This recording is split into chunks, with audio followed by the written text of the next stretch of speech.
There wasn't a whole bunch to do at the Xbox press room at Gamescom 2022, but I did get about 30 minutes of hands-on experience with Pentiment, a smaller passion project currently being developed by Obsidian.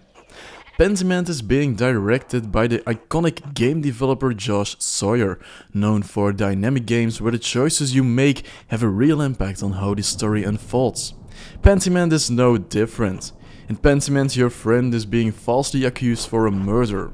It's your goal to find out who really is to blame, but the interesting thing is that you'll never actually know who really did it. You decide who deserves to go down for this crime. Pentiment is one of those games that is actually really hard to judge by a 30-minute gameplay session, because it's only after a couple of hours that we really get to know all the characters and locations, but in those 30 minutes we did get a good feel for the overall tone and gameplay mechanics. We started out the demo by choosing personality traits for the protagonist Andreas. For example, we chose that Andreas had a background in medicine and that he spent a part of his life in Flanders.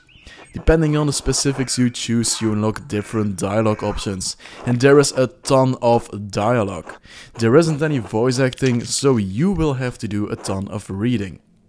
Besides dialogue, the game also plays like a simple point-and-click game, where you have to do some tasks like collecting sticks.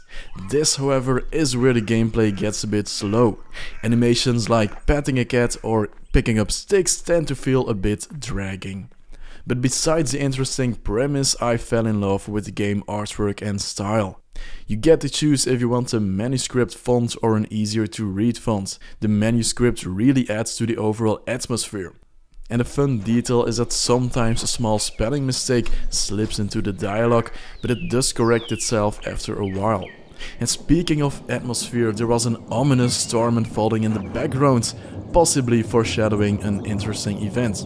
At the end of our demo, there was also some kind of countdown displaying 1 day and 19 hours remain. I asked Obsidian about what kind of role the countdown plays in the bigger picture, but they weren't quite ready to answer that question yet.